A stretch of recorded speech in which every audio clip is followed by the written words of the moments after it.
April 14, 1912. The Titanic crashed into a huge iceberg and sank. Yep, we've covered that. But what if this time we use the ice to bring the ship to the surface? This requires several thousand feet of wire mesh and a lot of liquid nitrogen.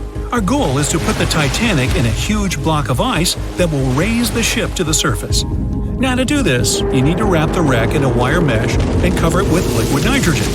The first problem you face is the inability to wrap the ship completely.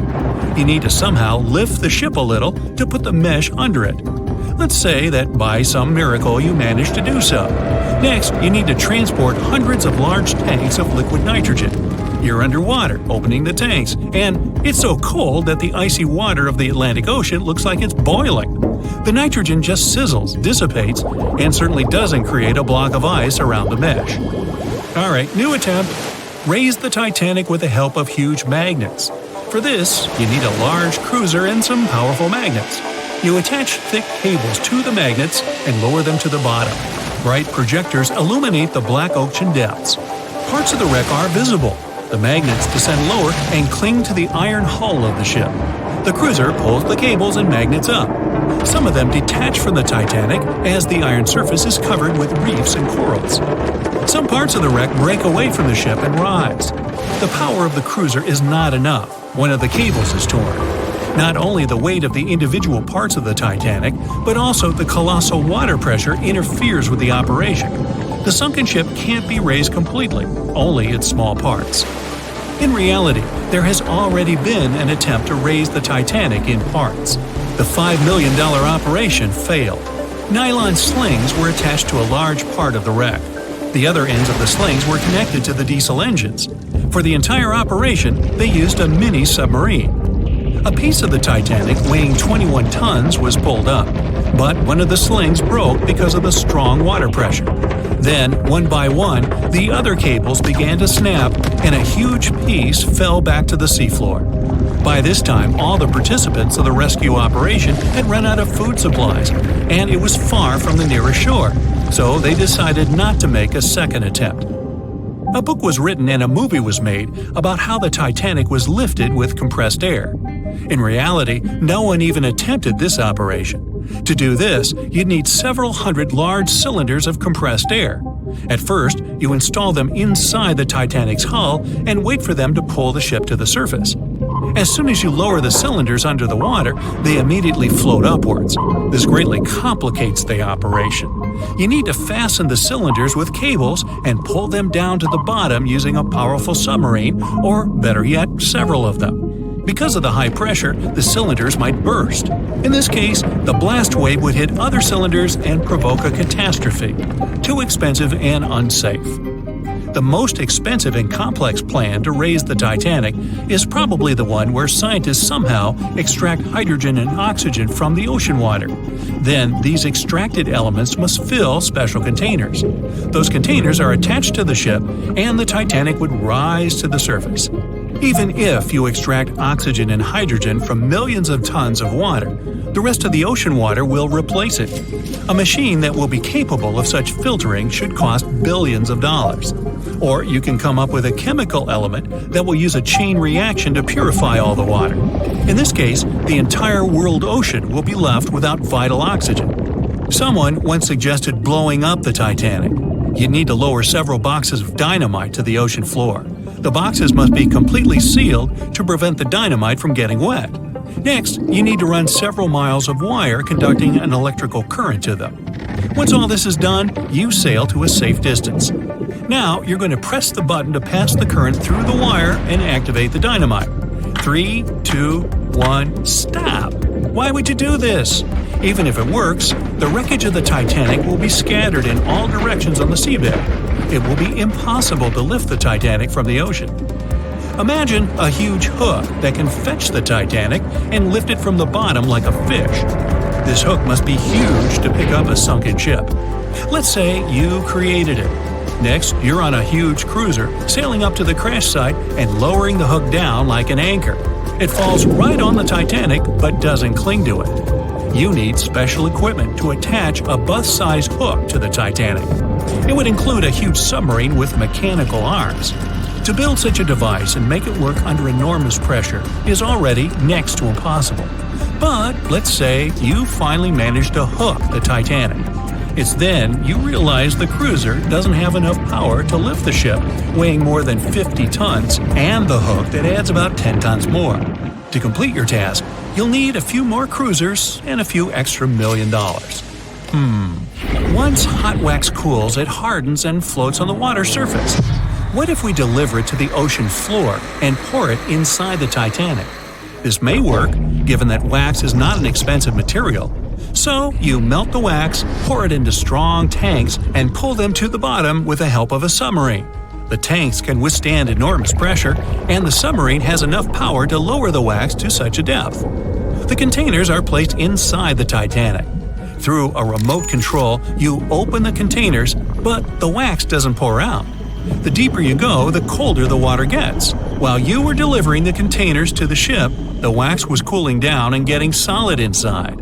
Several containers are pressed against the top of the ship, but it's not enough to lift the Titanic. Other containers simply float away to the surface.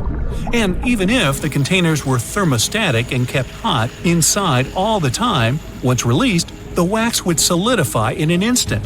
There would just be no time for it to spread and cover the Titanic from within, so it would just float up as well.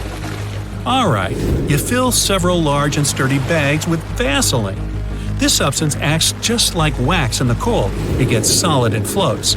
You want to put bags all over the Titanic and just wait for the Vaseline to bring it up. You load the bags into the submarine and descend to the ocean floor. Some parts of the ship can't be reached because of the clinging corals. You decide to unload all the bags in one place, but as soon as you take Vaseline out of the submarine, the bags tear due to the strong pressure. Solid pieces of Vaseline float up, pushed by the water. Mission failed. The craziest idea is to fill the Titanic with millions of ping pong balls. Small plastic balls filled with air should push the ship to the surface. But as soon as you start to lower them to the bottom, the plastic immediately flattens and all the air from the balls pops out. You can deliver the balls inside a submarine, but once you put them inside the Titanic, the pressure will crush them again. Also, you can create balls made from strong ultralight material and fill them with air. In this case, you will need much more money.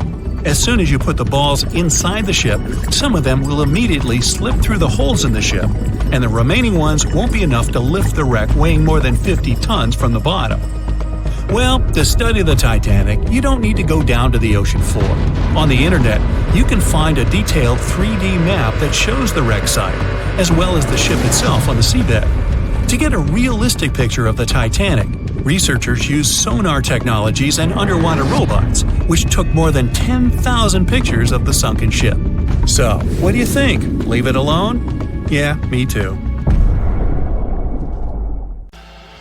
Everyone knows the story of the Titanic, but not many people know that Titanic had two sister ships, and that on the night of its sinking, one of them was rushing to help but didn't make it in time. Bad luck seemed to follow the trio of ships, but each one of them had glorious moments that live in the minds of those who sailed in them.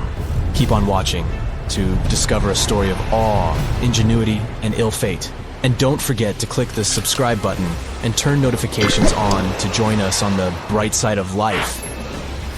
You know how the iceberg hit the Titanic, how the band played to the end, and how the whole tragedy unfolded, but before it happened, it would have seemed an impossibility for such a ship to meet the end it did. None of that could have been foreseen by White Star Line, the company who built the Titanic, who had high hopes for what the unsinkable ship and its sister ships, the Britannic and the Olympic, would accomplish. The Olympic was the first of the trio to make sail on June 11th, 1911, heading towards New York. The sheer size of it would wow the crowds. The Olympic's maiden voyage went without incident, and a crowd of 8,000 people in New York got to explore its luxurious accommodations while it was docked there. There were high expectations for the massive ship, but just around 2 months later, the Olympic crashed with the HMS Hawke. The Hawke got the brunt of the damage, as the bow was left flat as a pancake. After the crash, the Olympic made its way slowly back to Belfast, where the Titanic was being constructed. On the dock, people could see the two enormous ships side by side, as parts of the Titanic were used to put the Olympic back in shape. A rare sight to behold. And on April 14th, 1912, the Titanic hit an iceberg, and minutes later, the crew radioed nearby ships for help. That night, the Olympic was returning from New York when it received the distress signal. The ship turned around and rushed at full speed towards the Titanic, but they were so far away that they would have arrived next night. At some point during the early hours of April 15th, 1912, the crew of the Olympic decided they wouldn't make it in time and stopped course. The survivors of the Titanic were eventually rescued by the Carpathia. Olympic was set up with lifeboats for all crew and passengers after the Titanic sank. It went from having 20 lifeboats to 64. Changes were also made to the watertight bulkheads, and an extra hull to construct a type of double hull was installed. It was determined that a double hull would have kept the Titanic from sinking. For several years, Olympic was used in the war effort against Germany. Throughout the years, Olympic carried over 200,000 passengers, which included thousands of Americans fleeing from Europe and troops battling during World War I. One of the most significant moments for this ship was when it struck a German submarine and sank it. It was discovered that the submarine was preparing to fire a torpedo on the Olympic before Olympic rammed it. The Olympic ended up sailing the seas for 3 decades, which earned her the nickname of the Old Reliable, despite some previous accidents. It went on to help the survivors on the HMS Audacious when it was sinking, and do what it couldn't for its sister, Titanic. Eventually, bad luck caught up with the Olympic. The ship crashed with the Nantucket Lightship, and the crash signaled the beginning of the end. Beaten up, and after years of service, the Olympic was demolished and scrapped for parts. The Old Reliable saw many years of service and thousands of passengers, but the Britannic's journey was shorter-lived. When the Titanic sank, White Star Line was faced with a problem since they already had another enormous ship in the works. White Star Line began construction on the HMHS Britannic on November 30th, 1911, around 4 months before the Titanic sank. Although the Britannic was the youngest of the trio of ships, having been constructed last, it was also the biggest. They intended to name it Gigantic, but after the Titanic's disaster, they changed the name to Britannic, since they considered it to be a lucky name. With the Titanic sinking, the White Star Line underwent rigorous investigation, and many changes were made to the Britannic's design. The Britannic looked very similar to the Titanic, and it had what was at the time the largest marine turbine in the world, able to reach faster speeds than the Olympic. With Titanic's fate fresh in their minds, everything possible was done to ensure the safety of this newer ship. The Britannic was eventually launched on February 26, 1914, almost 2 years after Titanic met its end. After the Titanic's disaster, the White Star Line wanted the Britannic to redeem their name. The Britannic was on its way to becoming a successful ship. It transported passengers for over a year and a half when the British government requisitioned it and turned it into a hospital ship during the beginning of World War I. The ship became an even more impressive sight to look at. It was painted all white, with enormous red crosses on its side to indicate it was a hospital ship. One of the ship's surgeons, Dr. J.T.H. Beaumont, thought of it as the most wonderful hospital ship that ever sailed the seas. It could treat as many as 3,309 patients at once. This is how the Britannic became His Majesty's Hospital Ship, or HMHS Britannic. Though the sight of this magnificent ship must have put a smile on a wounded soldier's face or two, the Britannic didn't operate for long. Just a year after it was turned into a hospital ship, the Britannic was making its way through the Aegean Sea to pick up wounded soldiers, when it was struck by a loud explosion. The passengers didn't know what had happened, but headed to the deck to disembark. It is unclear what hit the Britannic, but the general consensus is that it was struck by a mine left by a German U-boat, though some still believe a torpedo hit it. The captain tried to move the ship to a beach close by, but the ship was sinking fast. In the desperation, against the captain's orders, several crew members launched lifeboats and disembarked. But since the ship was moving and the propellers working, the lifeboats were sucked and destroyed by the propellers. Though so much effort had gone in to ensure the Britannic was safer than the Titanic, whatever explosion occurred left the Britannic in the same dire condition as the Titanic in just 10 minutes. In a cruel twist of fate, it also sank in the ocean. Unlike Titanic's enormous death toll, only 30 people perished in the sinking of the Britannic, and over 1,000 survived. So many people survived because the accident happened in the morning, when the temperature of the water was warmer and the Greek island Kea was close by to offer help. In the end, the Britannic only sailed the seas for over 2.5 years. The bad luck that followed the Titanic and the Britannic and the accidents and demise of the Olympic was remarkable. But what was most impressive is that there was a woman who sailed on all 3 ships and survived. Violet Jessup was a crew member and nurse aboard the ships.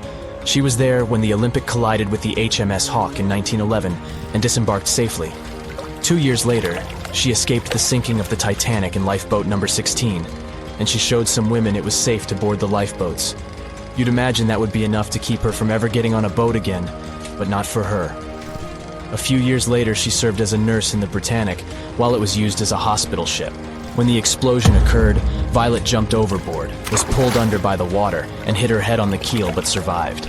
Can you imagine her experience? She must have had nerves of steel. All in all, the trio of ships saw journeys of triumph and tragedy. Ill fate might have followed them, but all the survivors were left with incredible stories to tell. So tell us, Brightsiders, would you have liked to have seen any of these ships in real life? Let us know in the comments section. Don't forget to give this video a like, share it with your friends, and click subscribe to stay on the bright side. "I'll never let go, Jack. I'll never let go," said Rose. Then she did let go, and the whole movie theater burst into tears. It happened when Titanic came out in 1997. Alright, who am I kidding? It's really hard not to cry when you watch this scene for the 10th, 20th, and 50th time almost 30 years later. But did this great love story happen in real life? Or did James Cameron just invent it for some good drama? As much as I don't want to disappoint you, Jack and Rose never fell in love on board the real Titanic. There was a real Jay Dawson on the luxurious ocean liner, but he was a crew member, and his full name was Joseph. The real-life inspiration for Rose was the American artist Beatrice Wood. James Cameron came across her biography while he was working on the first draft of the script and decided to bring her love for art and family background into the story. It doesn't mean that the movie is completely off when it comes to historical accuracy, though. The unsinkable ship that sank departed from Southampton, England to New York and was 400 miles south of Newfoundland on April 14th when crew members noticed the iceberg. The contact with it lasted 37 seconds, precisely as long as the corresponding scene in the movie. Remember this guy, Thomas Andrews, who was wandering around with a small notebook and pencil? He was the real ship designer. Andrews was quite talented at what he did and had worked on many successful projects before the Titanic. He would normally travel on the ships he designed during the maiden voyage to make sure everything was going smoothly. He boarded the Titanic as one of the first-class passengers and was taking notes all the time. After the unfortunate rendezvous with an iceberg, Andrews was seen inspecting the flooded parts of the ship with Captain Smith. According to his sad forecast, the Titanic would have gone down in about 2 hours. One of the stewards claimed that he had seen Thomas Andrews moments before the sinking. He chose not to leave the Titanic and didn't put on his life belt. No one had seen him ever since. Another memorable moment from the movie is a boy playing on one of the decks with his spinning top. This was an accurate recreation of a real photo that was taken on board the Titanic on April 11th, 1912. The passengers in the photo are first-class passengers Frederick Spedden and his 6-year-old son Douglas. The family was going back home to America after traveling around Algeria. When the evacuation of passengers began, Spedden's nurse told him they were going to see the stars. They say he had successfully slept through the entire drama and woke up safe and sound in a lifeboat the following morning. His father had also survived the sinking. Sadly, an automobile accident took the life of Douglas just 3 years later. One of Titanic's most charismatic ladies, both on the screen and in real life, got her nickname Unsinkable Molly Brown for a good reason. Several witnesses remembered she was, indeed, trying to persuade others in her lifeboat to go back and save more lives, just like in that heartbreaking scene from the movie. When Carpathia came to the rescue of the surviving Titanic passengers, Margaret Brown was helping lower-class survivors and involved her fellow first-class passengers in the process. Once they all got on solid ground, Brown organized a survivors committee. She awarded the captain of the Carpathia for rescuing so many people and was really upset she hadn't been allowed to testify at the Titanic hearings because she was a woman. You won't see any fumes above the fourth pipe of the ship in the movie. It's not a technical mistake. The Titanic, indeed, had it only for more impressive looks and didn't really need that pipe. Back in 1911, the year before our hero's departure, large ships would mostly sail with 4 chimneys.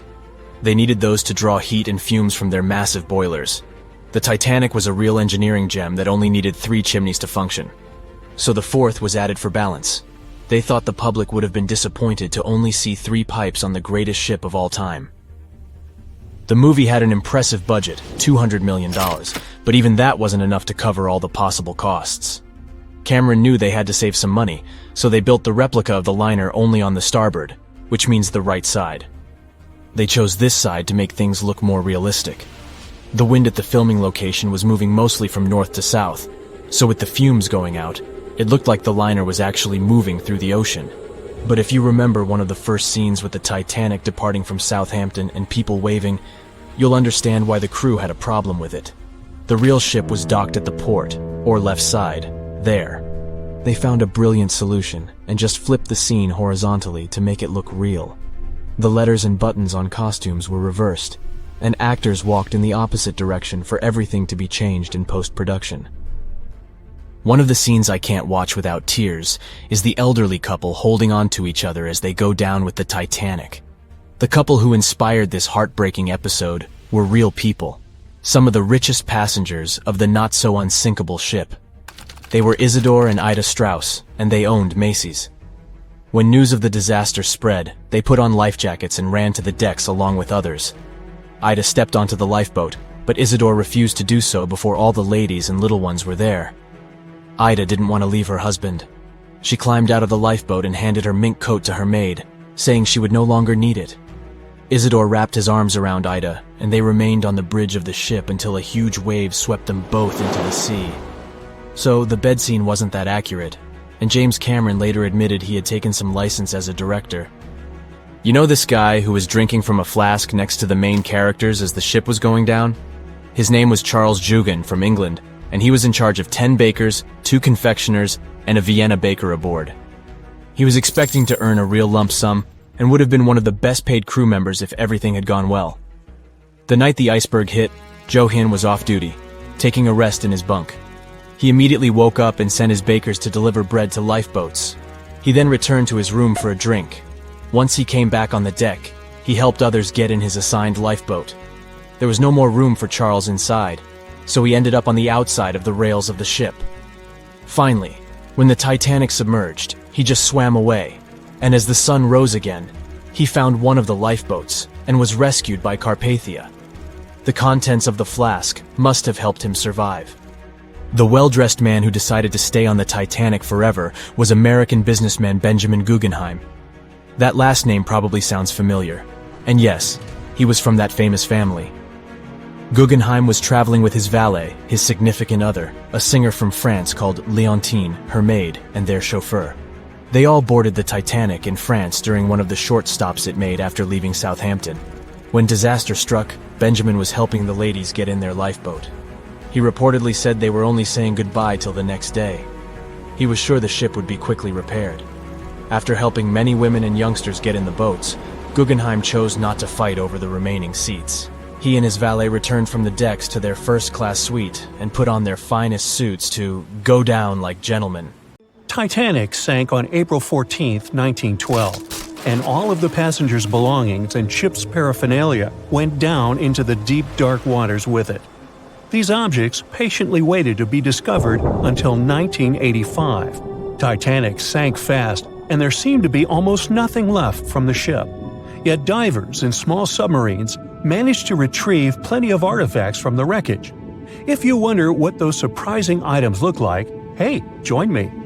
A number of museums have collections of Titanic items rescued by divers or donated by survivors and their relatives. And some of those items are even sold at auction. So if you're ready to spend a pretty penny on an exclusive artifact, hey, why not? The first artifact on my list is a pocket watch belonging to a Titanic passenger, John Chapman. John and his wife Elizabeth were on their honeymoon. When the ship hit the iceberg, Elizabeth was offered a seat on a lifeboat next to her friend Emily Richards. There was a problem, though. Mr. Chapman couldn't enter the lifeboat. Elizabeth turned to her friend Emily and said, "Farewell. If John can't go, I won't go either." Now, that's what I call true love. After a short time, the ship went under. If we step back and return to Chapman's pocket watch, we'll notice one more heartbreaking detail. Experts believe the watch stopped around the time the ship finally submerged. Do you remember the iconic scene in the Titanic movie where the ship's band continued to play while the ship was sinking? The violin, played by the real musician, was sold in an auction for $1.7 million in 2013. They say the band played "Nearer My God to Thee" as the ocean liner sank. Since we started talking about the band, we might as well shed light on a piece of music found on the ship. It was the song "Put Your Arms Around Me, Honey." Considering the fact that paper gets ruined almost instantly when it meets with water, it's a miracle to see those documents. Another saved paper document is the lunch menu. The first-class passengers wore their beautiful dresses and enjoyed their meals without knowing that it was their last lunch. This unique item was auctioned for $122,000. Meals were offered based on class. For instance, a first-class passenger would eat roasted turkey with cranberry sauce, spring lamb, or baked haddock. In comparison, a third-class lunch consists of stuff like rice soup, fresh bread, roast beef, and brown gravy. There were also cabin biscuits, which the passengers would eat to diminish seasickness. It wasn't just the menu. A VIP ticket was also retrieved. The ticket number is still readable, 1342. Number 5 is Edwardian perfume samples. A chemist named Adolf Saalfeld stepped onto the Titanic with various perfume bottle samples. Why did he bring these samples with him? Well, Saalfeld planned to open a fragrance store in America. 61 vials of perfume sank with the ship. Luckily, their owner managed to survive and get there safely, but his samples sank and were only rediscovered some time ago by the divers. When we accidentally drop a plate, it usually shatters into pieces. Now, there's a question. Do you think an unbroken plate can be recovered from Titanic? The answer is yes. Original White Star tableware is proof.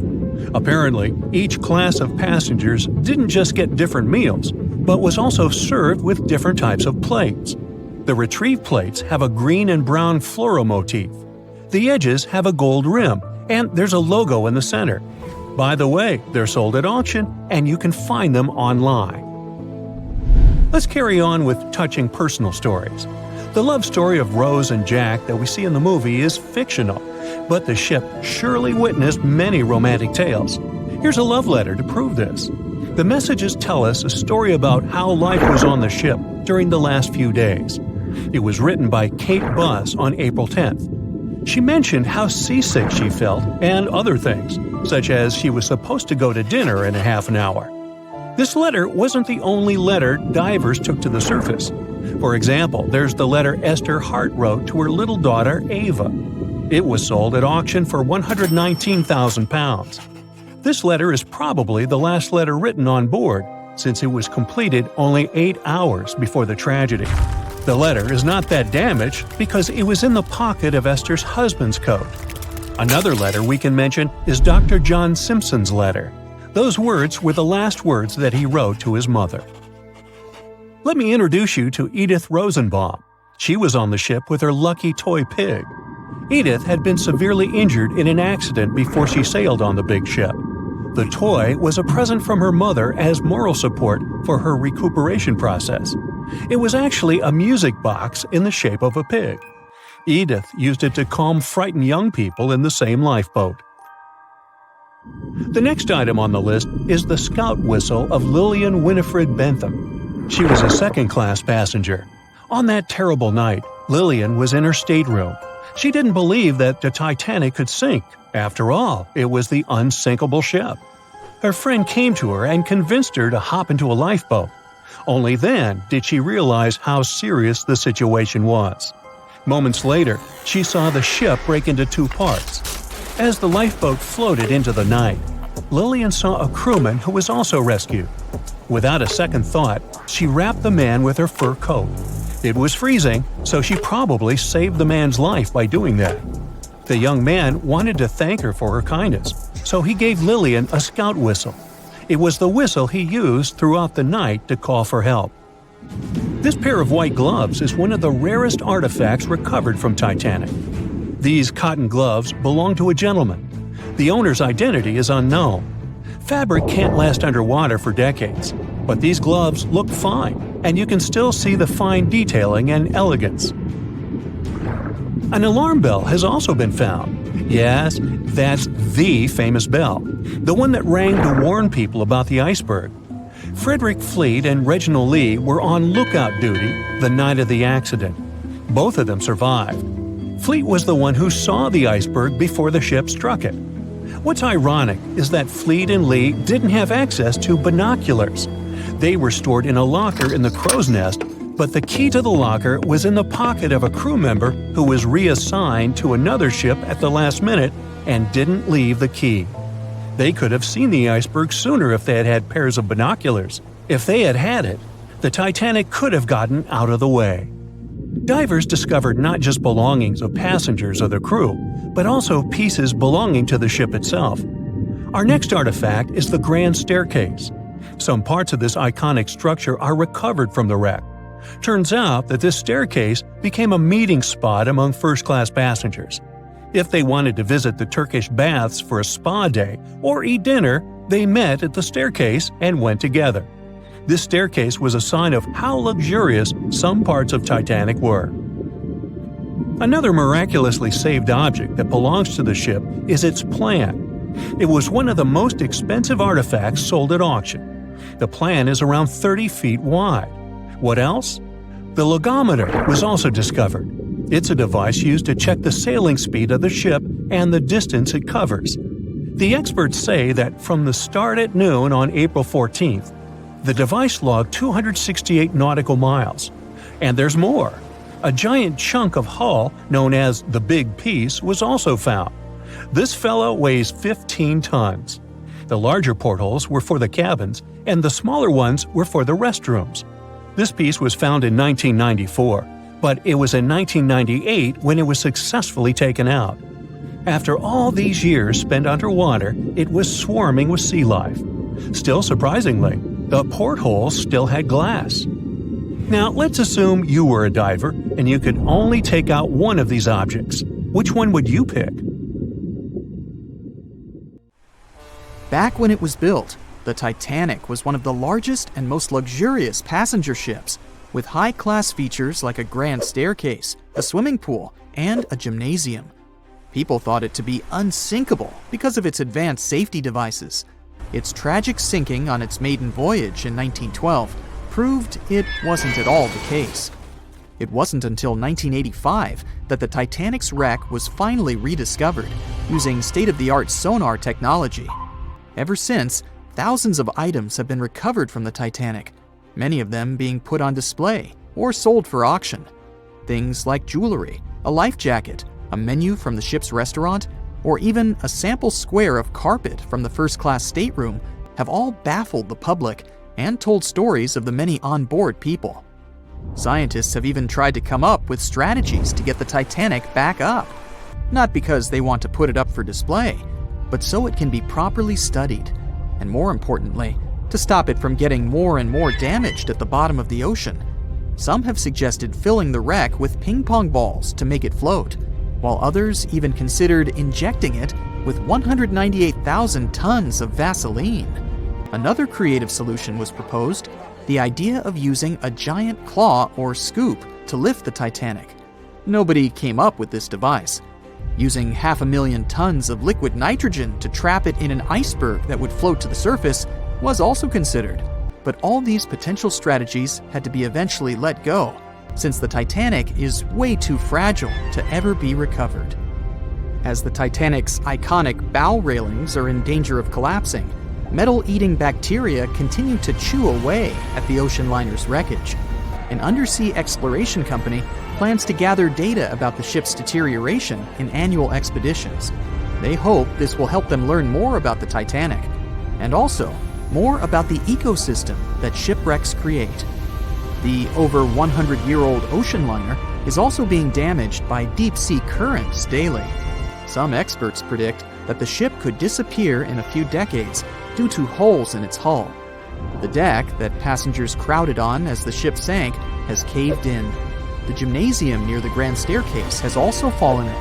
And a 2019 expedition found that the captain's bathtub, which became visible after the outer wall of the captain's cabin fell away, is no longer there. Those annual expeditions also gather data about the creatures living at the site, including crabs and corals. Surprisingly, many species have only been seen there at the Titanic wreck, so scientists are curious to find out more about them. The most famous out of all these creatures is the Halomonas titanicae. It's a bacteria, and it was discovered on the wreckage of the Titanic. What's interesting about this creature is that it's able to thrive in extremely salty environments. It's also been resistant to several antibiotics, unlike other types of bacteria. It's probably because of this super bacteria that the deterioration of the ship's iron hull happened so fast. The expedition will also look at the debris field and its artifacts. On the site, there are still traces of little personal items like clothes and luggage. One of the most interesting stories about Titanic artifacts is that of the passengers' shoes. Most of the Titanic items that have been lost at sea deteriorated or disappeared completely.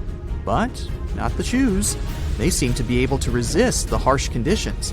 On top of that, the leather in most shoes is perfectly preserved, probably because of tannin, a substance used in the tanning process of leather. It helped the shoes resist the damaging bacteria found underwater. All this exploring might have gotten you all excited. If that's the case, I have some good news to share. You might even be able to join the expeditions. To personally explore the Titanic, you have to plan ahead and apply to be a mission specialist with OceanGate, the company responsible for the journey. However, this experience does come with a high price tag of $250,000. Despite the cost, this once-in-a-lifetime experience is in high demand because of the limited spots available. If you can afford the exploration, you will have the chance to collaborate with renowned specialists in marine biology, oceanography, the Titanic, DNA, and the deep ocean. Accommodations and meals on the dive support vessel are also included, as well as training and guidance from specialists before and during the mission. Lastly, you don't even need to bring your own gear, as the expedition equipment is included as well. Sure, ships have evolved and modernized over the years, and these days we have technology that is way better than that available on the Titanic. But this ship remains an amazing piece of history because of its many unusual features, like the fact that the Titanic's whistle was loud enough to be heard over 11 miles away, or the fact that the ship's hull was painted with a special mixture of red lead and linseed oil, which was believed to be effective in preventing the growth of seaweed and other marine organisms. However, despite popular belief, the ship's iconic fourth smokestack was not functional and was only used for ventilation and aesthetics. Probably one of its biggest flaws was its number of lifeboats. Despite its size and luxury, the Titanic only had 20 lifeboats on board, which were not enough to save all of its passengers and crew once it hit the iceberg. The Titanic may be the most famous shipwreck, but it's not the only one. The fleet of Kublai Khan tells a similar story. This one was a large naval force commissioned by the Mongol ruler Kublai Khan in the 13th century. The fleet was intended to travel to Japan and establish the Mongols as powerful rulers in the region. However, in 1281, the fleet was supposedly caught in bad weather and was seriously damaged, with many ships being destroyed. Legend has it that the fleet was torn down by a massive typhoon that came to be known as the kamikaze, or divine wind. This strong storm was believed to have been sent by the higher spirits to protect Japan from the Mongols. The truth about its disappearance remains a mystery to this day.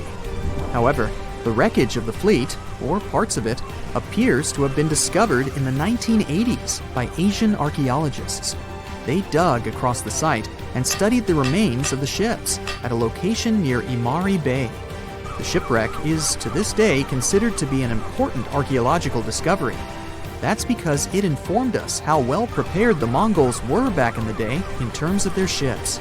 Another tragic story is that of the RMS Empress of Ireland. This was a British passenger ship that operated until May of 1914. This is when the ship was sailing from Quebec City to Liverpool, but it ran into the Norwegian collier SS Storstad in the fog off the coast of Rimouski, Quebec. The collision caused a large hole in the side of the Empress of Ireland, and the ship began to quickly take on water and sink. The crew and passengers were caught off guard, and many were unable to evacuate in time. In total, 1,012 people were lost in the disaster, making it one of the worst maritime collisions in Canadian history. Rescue efforts were hampered by poor visibility and the fact that many of the lifeboats were damaged or unusable. Only 465 people survived the sinking, and many of them were rescued by the Storstad, which had remained in the area despite its damage.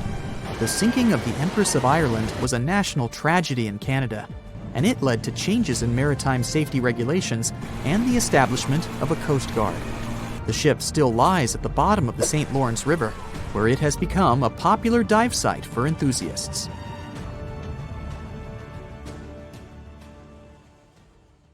They were on their way to the New World when a rendezvous with an iceberg crushed all of their dreams and hopes. There was panic and tears and heartbreaking goodbyes, like that of Jack and Rose. Or was there? Let's see how well you know the real story of Titanic. The love story of Jack Dawson and Rose DeWitt Bukater was inspired by true events. What do you say? Is it a myth or a fact?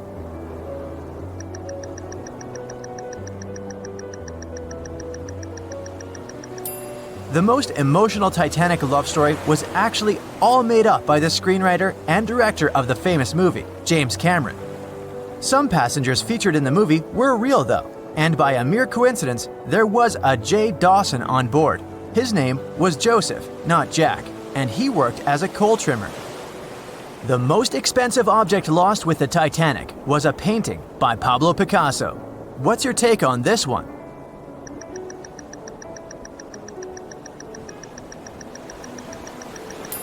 It's a myth. Another one given to us by the famous movie. The most valuable item that went down with the Titanic was probably a Mary Joseph Blondell painting, created in 1814. Some other valuable items were a violin that belonged to Wallace Hartley, the musician who insisted that they had to play till the very last moment. There was also a 1912 Renault Type CB Coupe de Ville that would now cost millions of dollars, a handwritten manuscript by Joseph Conrad, first edition essays by Francis Bacon, 5 Steinway grand pianos, and, of course, some fine china plates and cups, and first-class passengers' jewelry. The Titanic was the largest and the most luxurious passenger ship of its time. Does it sound real to you?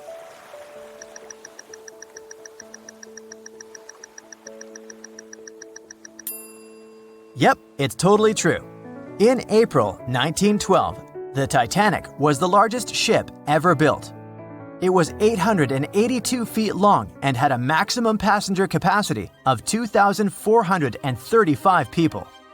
That's not a lot compared to the largest cruise ship of today, the Symphony of the Seas. It's just a bit longer than the Titanic, but has more than double the passenger numbers. And yes, no other cruise liner has probably beaten the Titanic in terms of luxury to this day. It costs more than $200 million to build in today's money.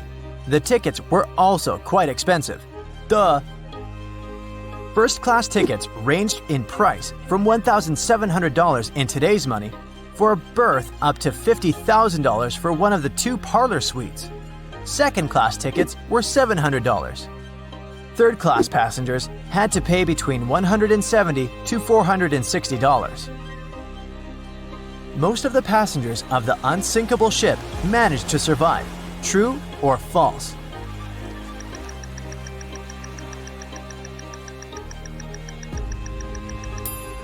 Sadly, it's false.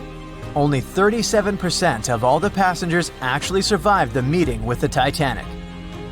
Around 61% of the first-class passengers, 42% of the second-class passengers, and 24% of the third-class passengers made it out alive. The Titanic was passing through the Bermuda Triangle when things went wrong, and that's probably why it sunk. What do you say? Myth or reality?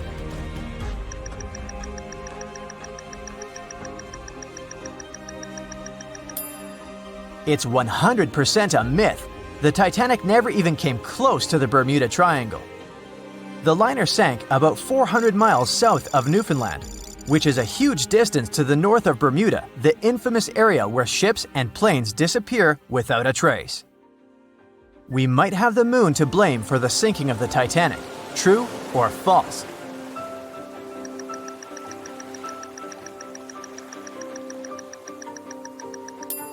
This one is true.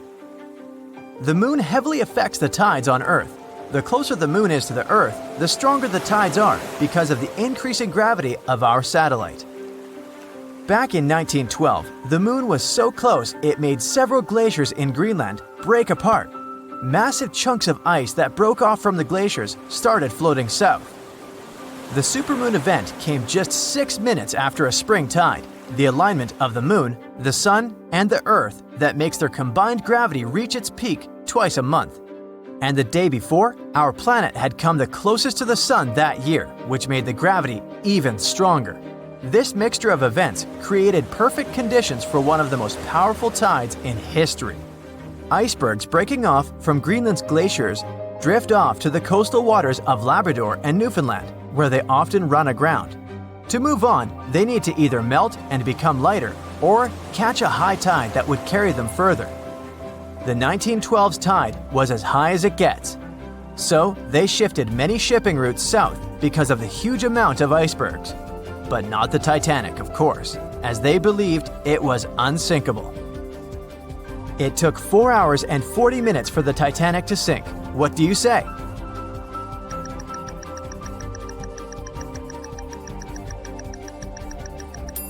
It's false, and if you're a Titanic expert, you definitely know it was actually 2 hours and 40 minutes. And this was slow enough, given the damage caused by the iceberg. It didn't sink faster, thanks to the ship's construction. There were 16 watertight compartments in the lower part of the ship. They worked as a lifeline. When the iceberg crashed into the hull, it broke into 6 boxes. The Titanic could have stayed afloat only if 4 compartments had been damaged. Water filled the first 6 compartments within 1 hour. During this time, the ship tilted slightly to the right side. Then, water began to flood the 7th box when all 6 boxes were filled. And from that moment, the sinking rate was growing with every second. The ship's bow sank under the water, and then the stern filled up. One of the leading reasons for the Titanic tragedy was signal rockets. True or false? What's your take on it?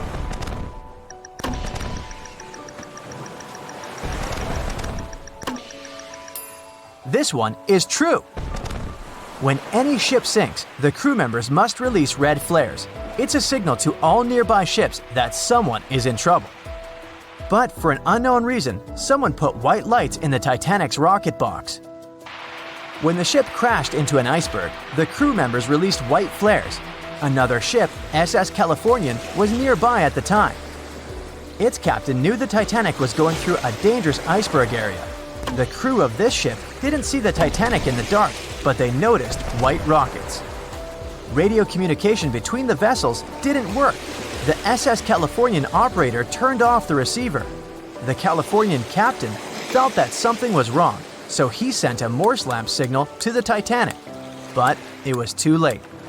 The ship was already underwater, so no one could respond. Another ship, Samson, was sailing alongside the Titanic. It drifted with lights off since it was catching seals, and that's not legal.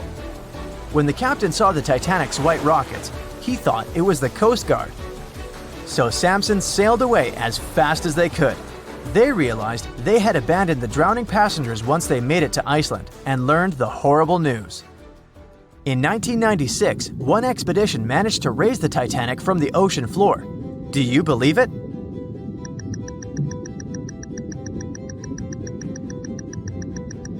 If you don't, you're right. There were different ideas on how to raise the Titanic, from doing it with compressed air to putting it in wire mesh and covering it with liquid nitrogen, or using giant magnets. The only real attempt to raise the Titanic was made in 1996, and it failed dramatically. The expedition's goal was to lift a part of its hull, weighing about 21 tons. It would still have been the largest piece to see the sunlight again, if the operation had succeeded, that is. They lowered 4 large bags filled with diesel fuel to the bottom of the ocean and attached them to the hull plate. Then, the fuel bags were released and they started lifting the pieces on their own. The plate was about 200 feet below the surface when the weather got rough. The expedition members decided to tow the part to calmer waters around 80 miles away. Long before they reached the towing destination, half of the plate broke off and sank to the bottom again. 2 of the lifting bags seemed to have broken loose and the hull went down. The Titanic will most likely crumble to dust halfway up if someone tries lifting it again. So, how many correct answers do you have? Let me know in the comments below. Can you guess how many theories of the Titanic's sinking exist? Right, loads, including a theory of my own, which I'm going to share with you today. And then you can decide which one seems most likely to you. One Piece theory. The very first version of the events was the One Piece theory. It's very simple and basically claims that the sinking happened without any breakups. 2:15 a.m., the ship collides with an iceberg. 2:18 a.m., the lights go out. The ship reaches an angle of 45 degrees and then quickly begins its final plunge into the ocean depths. 2:20 a.m., only about 3 minutes later, the RMS Titanic disappears under the surface of the ocean for good. The liner doesn't break, it just goes down as a whole piece. Of course, this can't be true. In April 1912, the Titanic was not only the largest ship in the world, but also the largest ship ever built. It's hard to believe that such a heavy vessel could have gone down without breaking. That's just impossible. Well, I mean, you can't blame the theorists. Before we found the wreckage, there were no other theories. Wait a minute, or were there? The day after the disaster, the survivors gave their interviews. They talked about what had happened, and some of them claimed that the ship had actually broken in two when it had been flooded. For example, Jack Thayer, a 17-year-old boy, outlined the sinking as he remembered it, and L.D. Skidmon drew a sketch based on his description. The picture clearly showed the ship breaking in half. But no one believed Jack or other witnesses. There was no evidence, so their claims were received with a grain of salt. But in 1985, things changed. First, breakup theory. That's when Robert Ballard found the wreckage of the Titanic in the depths of the ocean. When people saw the wreckage, it became clear that Jack and the other survivors had been right. The Titanic did indeed break in two when it sank. So it's time for a new theory. 2:15 a.m. The keel breaks, the starboard list eases, and the hull continues to bow and crumble. 2:17 a.m. The galley sections break off. The towers immediately drop under their own weight. The lights go out. The stern is pulled into the air. The bow breaks off and starts sinking.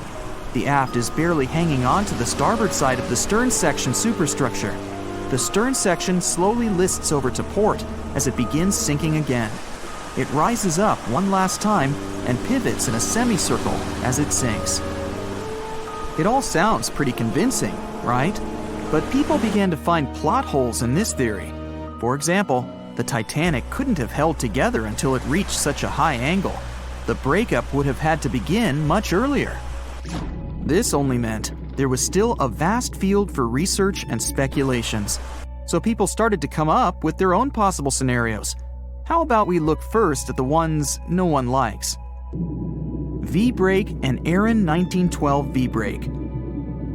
According to the first breakup theory, the Titanic reached a high angle, and the weight of its unsupported stern caused it to crack from the top down. But it's physically impossible. So, are there any other ideas? In 2006, Roger Long, a naval architect, decided to research a so-called V theory. 2:17 a.m. The breakup begins at a shallow angle, perhaps as little as 11 degrees. The upper structure fails and starts to crack. At this moment, Only its double bottom is holding the Titanic together. But it starts to bend under the strain too, failing the ship. Water is pouring through the crack.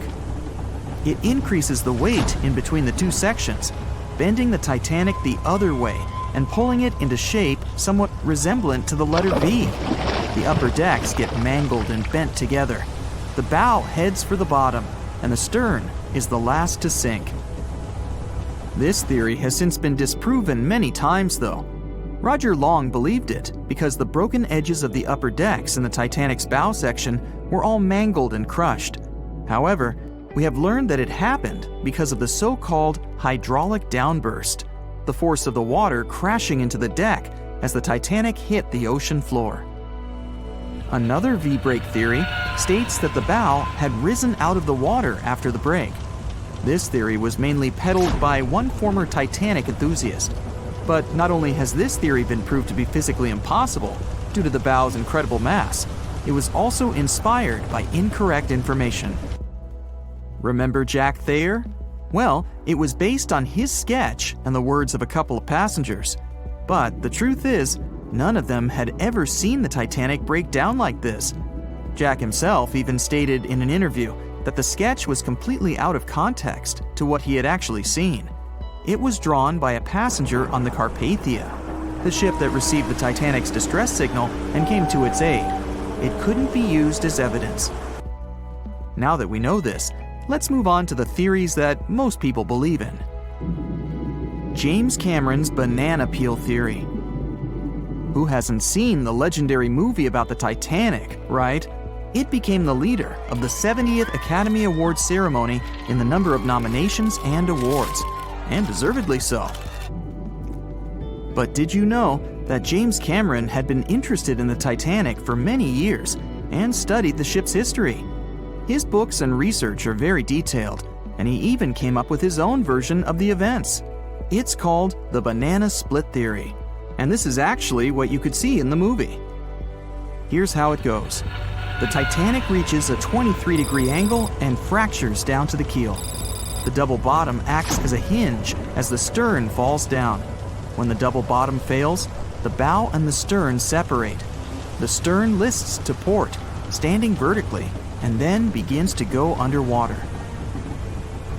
This theory is the most scientifically accurate one, along with Roy Mengat's theory. Wait, who's Roy Mengat? Mengat theory. Roy Mengat was an engineer who came up with the most plausible theory for the time being. 2:17 a.m. The lights go out on the Titanic. At this moment, the ship is at an angle of 20 to 23 degrees. Suddenly, the vessel snaps in two just around the third funnel. It causes the stern to settle into the water. The keel fails first. The draft and lower hull are crushed and break apart. Water surges into the bow and stern of the ship through the huge cracks, causing the bow section to sink beneath the waves. The stern rises up to the angle of 70 to 90 degrees, and then it sinks too. This theory seems to make the most sense, but it's quite controversial. The survivors who saw the breakup stated that the stern had settled back with the bow completely missing. Mengat's theory, however, contradicts that statement, while James Cameron's scenario takes this into account. Are you thinking what I'm thinking? The truth must be somewhere in the middle. My version. Now, as promised, I'll provide you with my version of the events. Well, it's not really my theory, more like a combination of Roy Mengat's and James Cameron's ones. I believe that James Cameron was right about the breakup. 2:17 a.m. The ship is at a high angle. The lights go out. Then it snaps into two pieces. The bow starts sinking. The double bottom is still attached to the stern for a minute or so. Once the double bottom fails, the two parts separate and the bow goes down. Then, as Mengat said, the stern rises up at a high angle, and then it begins to sink vertically. It might have actually happened because the survivors stated that they had seen a clean break. This means it couldn't be hidden. And they had also seen the stern staying vertically in the air for a long enough time, probably a few minutes, before disappearing. Anyways, All of these are just speculations. Regardless of how the Titanic broke apart and sank, it was a great tragedy. It's already been 110 years since the Titanic collided with an iceberg and sank. Did you know that in 2022, the Blue Star Line Company is completing the construction of an exact replica of the Titanic? Called the Titanic II liner, the ship will be sent sailing along the same route with 2,400 people on board. Let's hope that everything goes well for them. April 14, 1912. The dark night was filled with horrible sounds of a giant metal vessel breaking into two. The largest ship of that time collided with an iceberg that was on its way. The Titanic, one of the biggest stories of the 20th century that people still talk about. The starboard side of the giant vessel brushed up against the iceberg. It was 11:40 p.m. when things started going wrong. This iceberg caused enough damage for at least 5 watertight compartments in the hull to start filling with water. The crew immediately began a brief investigation to see if they could do anything and fix things. They had no one to rely on, all alone in the darkness of the cold night, far away from the land. The North Atlantic Ocean, around 400 miles south of Newfoundland, Canada. They needed time to figure out how to bring people to safety. They had some time, true, but not enough. If you watched the movie, you know the ship didn't plunge immediately after the icy doom had happened. The whole process lasted a good 2 hours and 40 minutes. But the situation was hard. There were 2,200 people to take care of, including crew and passengers, and things happening on the ship were chaotic. The chief designer, Thomas Andrews, soon realized they wouldn't be able to stay afloat. By midnight, the entire crew had begun preparing the lifeboats for launch. They had 20 boats with space for only 1,178 people, which was just a bit more than 50% of the people on board. The order was to get women and children to safety first. Crewmen were there to row and guide the boats. The scene over the next 2 hours gradually started escalating. The crew members had a task to wake up passengers and warn them something bad was happening. They wanted to place them into a fleet of lifeboats as soon as possible. At 12:15 a.m., some crew members sent out a distress signal. A steamship called Frankfurt was among the first ones that received the message and responded, but they were about 170 nautical miles away. Some other ships also got the message and offered their assistance, but sadly, they were too far away as well. At 12:20 a.m., the Cunard liner Carpathia got a distress signal from the Titanic and changed its course right away.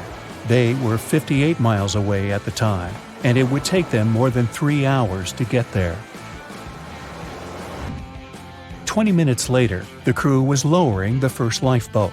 It was carrying only 27 passengers, although it had room for 65. Many of the lifeboats that were launched first were well below capacity. Crew members were worried, thinking the Davids wouldn't be able to hold a fully loaded lifeboat. And in the beginning, many passengers were just too afraid to leave the ship. They still thought Titanic was unsinkable and couldn't imagine the scenario that was going to happen 1 to 2 hours later. The crew was firing the first of 8 distress rockets. Unsuccessful. No one was close enough to help.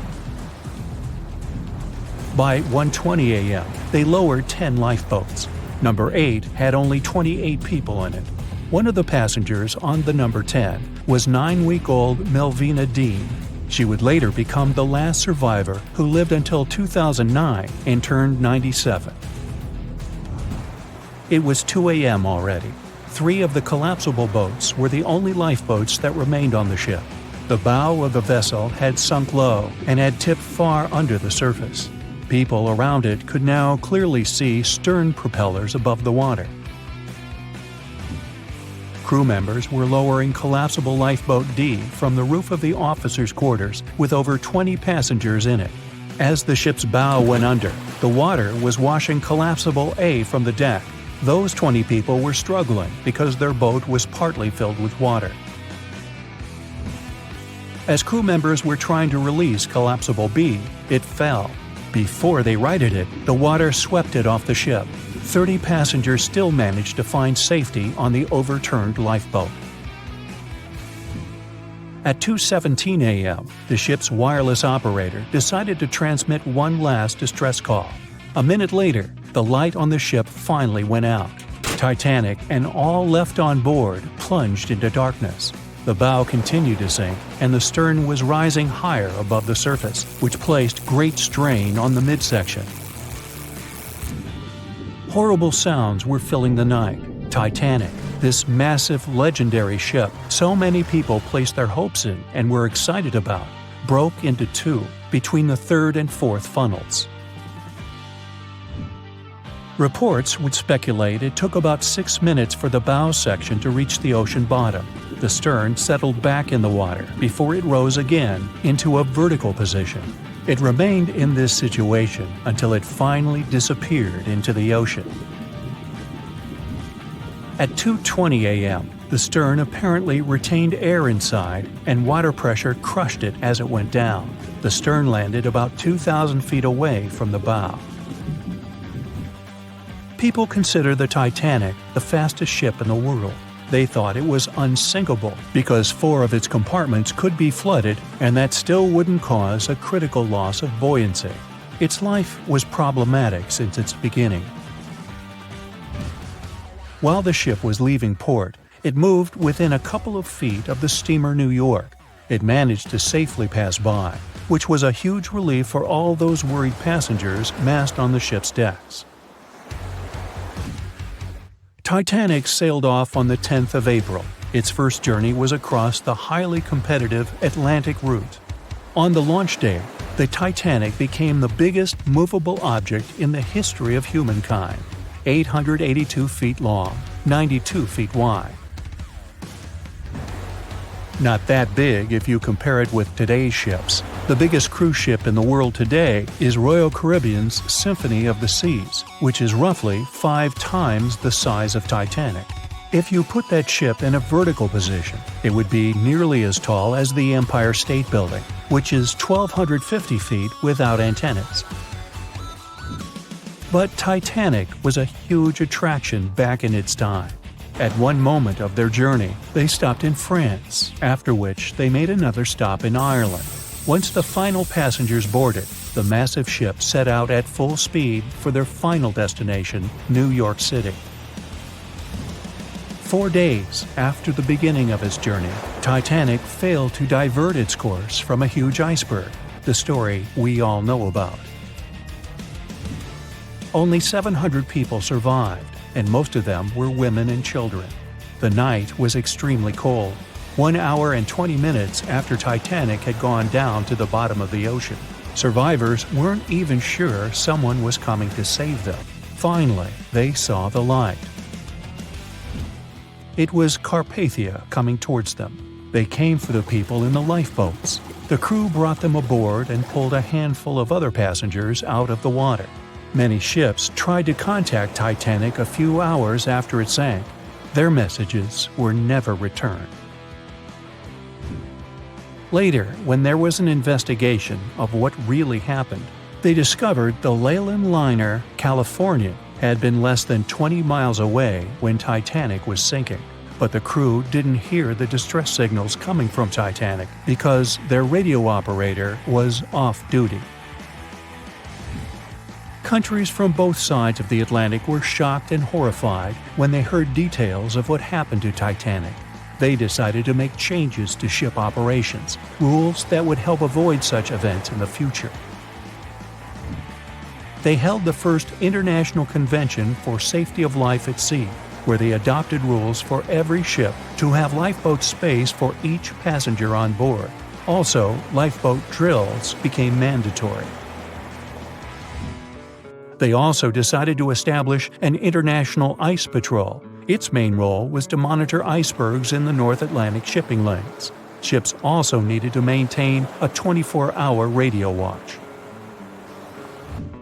Titanic wasn't built alone. Because of the size of this magnificent ship and all the new equipment it required, it would have been too expensive as a one-off. So the team built the Titanic alongside two sister ships, and both of them had eventful lifetimes.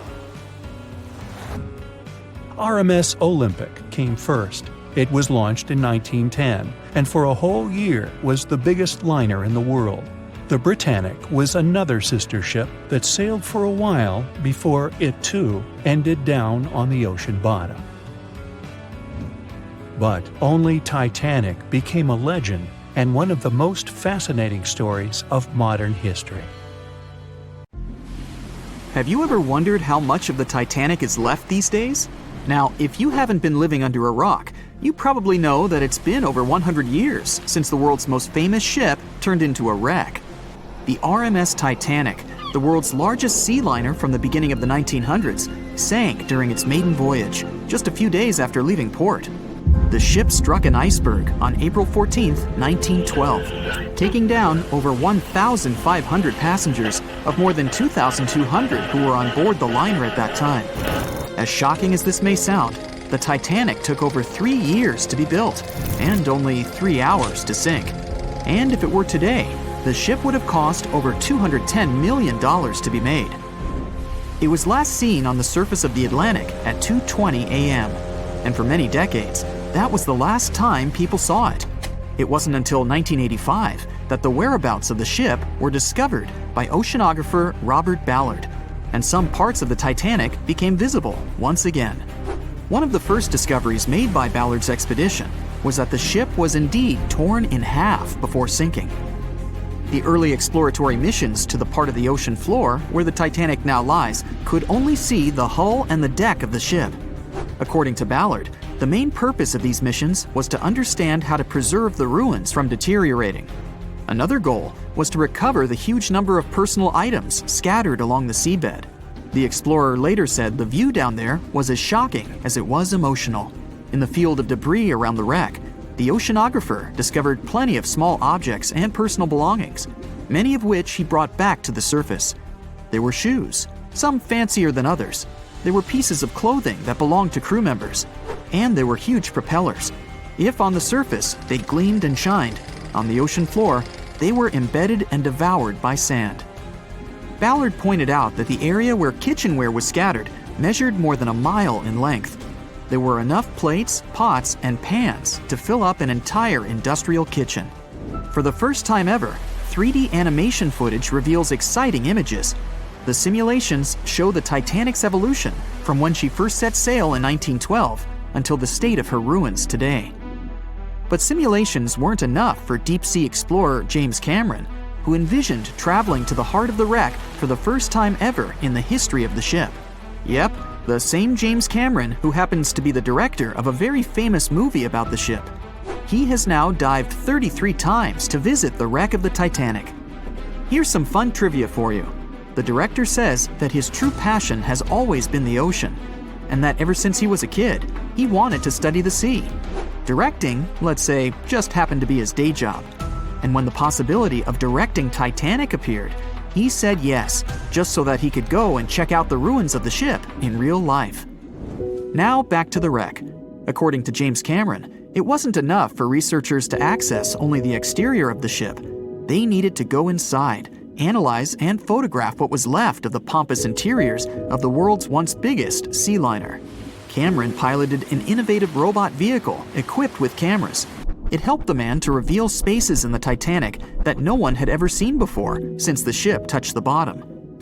Turkish baths, for instance, still had their tiled walls standing up almost in all their entirety. These baths were exclusively for first-class passengers. They were located right next to the swimming bath and the third-class dining room, and were designed in the Moorish style. People resting there could get heating blankets and ask waiters to bring them anything they needed.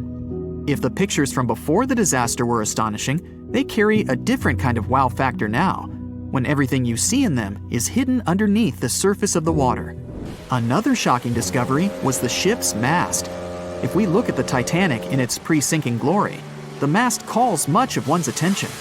Located on the bow of the huge ship, the mast held together the transmission cables for the Marconi system, a system of wireless telegraphy. That's also where the British merchant flag the Titanic flew was located. The mast stood at the height of a bit more than 100 feet and was equipped with a crow's nest. Nowadays, the mast is unrecognizable. Attacked by corrosion, it collapsed. The crow's nest broke apart too. Now we can see why the modern-day Titanic is a real treasure for deep-sea explorers. But as the wreck of the ship lies at an approximate depth of 12,500 feet, sunlight is non-existent there. So, piloted missions depend on high-end technological equipment to survey the area. Why do you think the Titanic went missing from the public eye for over 70 years? Well, because at that time, technology wasn't advanced enough for people to go down there, as well as bring back good footage of the wreck. Filmmakers were the ones who drove this technology to its advance by trying to film underwater. They began by building boxes to put their cameras inside. And now, deep-sea photography is highly advanced and allows us to marvel at the awesomeness of underwater life. Of course, taking pictures under the sea is no easy feat. For one thing, to withstand that crazy underwater pressure, submarines need to be really strong and have thick walls, no thinner than 11 inches. Plus, explorers need to understand how to film and photograph when there's almost no light around. There was another thing that made documenting the Titanic even more difficult. When the wreck of the ship was rediscovered by scientists, it was covered with red-colored rusty bacteria that made it even harder to take good pictures. As it happens, the color red does not reflect well underwater, which is unfortunate for photographers. For this reason, human-operated vehicles that go down to tour the ruins are equipped with powerful lighting devices.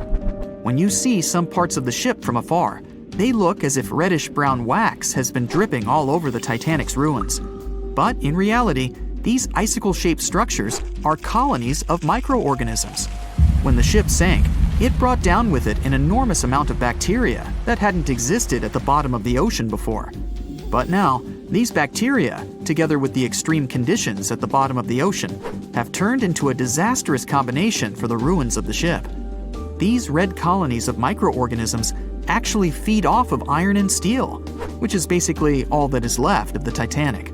One kind of those microorganisms are bacteria called Halomonas titanicae.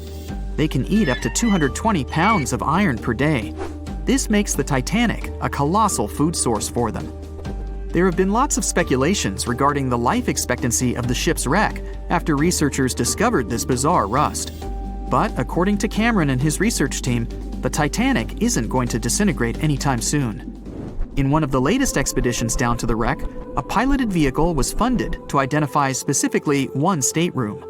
It belonged to a very important passenger, Sir Benjamin Guggenheim. Yes, just like the museum. Guggenheim was the son of a mining magnate and a member of the elite group that boarded the transatlantic journey of the Titanic. Born in Philadelphia, Guggenheim was traveling back home to the US. But, as we all know, he never made it to his final destination. For the price that ranged from 400 to 800 pounds back in 1912, the equivalent of 84,000 pounds nowadays, one could book accommodation that was called a stateroom. Staterooms on the Titanic were the most luxurious kind of first-class rooms. They were located on the B or C decks and were decorated in more than 11 different styles, ranging from Jacobean, Georgian, Italian Renaissance, and the list goes on. These rooms were filled with carved paneling and marquetry made from exotic and rare kinds of wood, such as mahogany, oak, and so on. Guggenheim occupied one of these luxurious rooms, and 100 years later, one of his descendants funded an entire mission just to locate the precise stateroom the man stayed in. This expedition turned into a documentary for National Geographic, and they did manage to identify which stateroom was Guggenheim's, so kudos for them. April 14th, 1912. The Titanic crashed into a huge iceberg and sank. Yep, we've covered that. But what if this time we use the ice to bring the ship to the surface? This requires several thousand feet of wire mesh and a lot of liquid nitrogen. Our goal is to put the Titanic in a huge block of ice that will raise the ship to the surface. Now to do this, you need to wrap the wreck in a wire mesh and cover it with liquid nitrogen. The first problem you face is the inability to wrap the ship completely. You need to somehow lift the ship a little to put the mesh under it. Let's say that by some miracle you manage to do so. Next, you need to transport hundreds of large tanks of liquid nitrogen.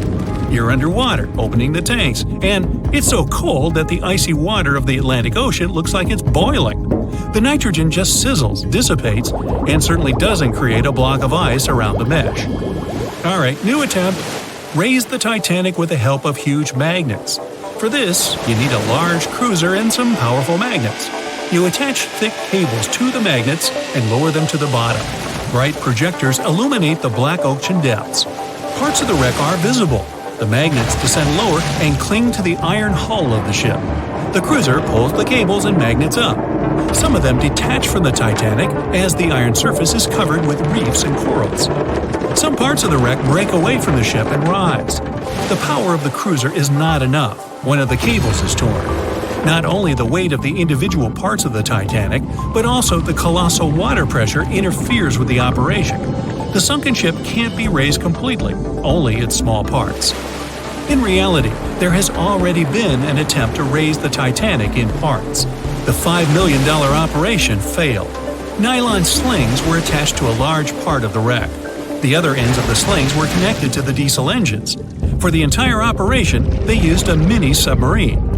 A piece of the Titanic weighing 21 tons was pulled up, but one of the slings broke because of the strong water pressure.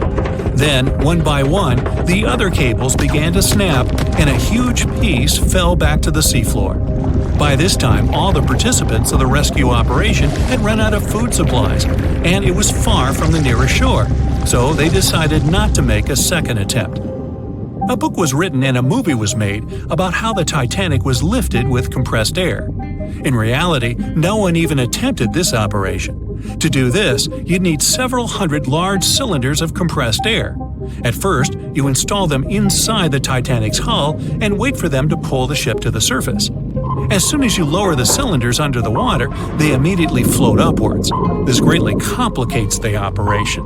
You need to fasten the cylinders with cables and pull them down to the bottom using a powerful submarine, or better yet, several of them. Because of the high pressure, the cylinders might burst. In this case, the blast wave would hit other cylinders and provoke a catastrophe. Too expensive and unsafe. The most expensive and complex plan to raise the Titanic is probably the one where scientists somehow extract hydrogen and oxygen from the ocean water. Then, these extracted elements must fill special containers. Those containers are attached to the ship, and the Titanic would rise to the surface. Even if you extract oxygen and hydrogen from millions of tons of water, the rest of the ocean water will replace it. A machine that will be capable of such filtering should cost billions of dollars. Or you can come up with a chemical element that will use a chain reaction to purify all the water.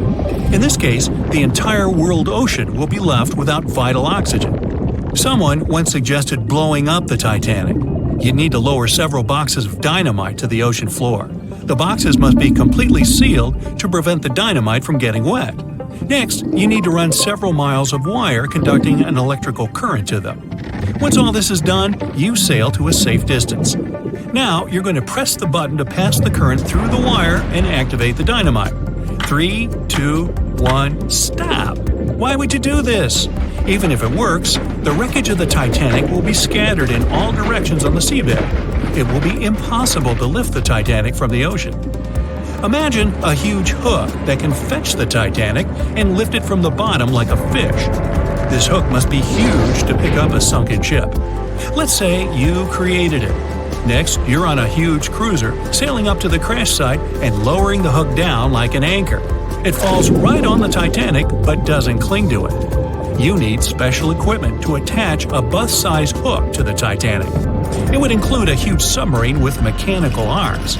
To build such a device and make it work under enormous pressure is already next to impossible. But let's say you finally managed to hook the Titanic.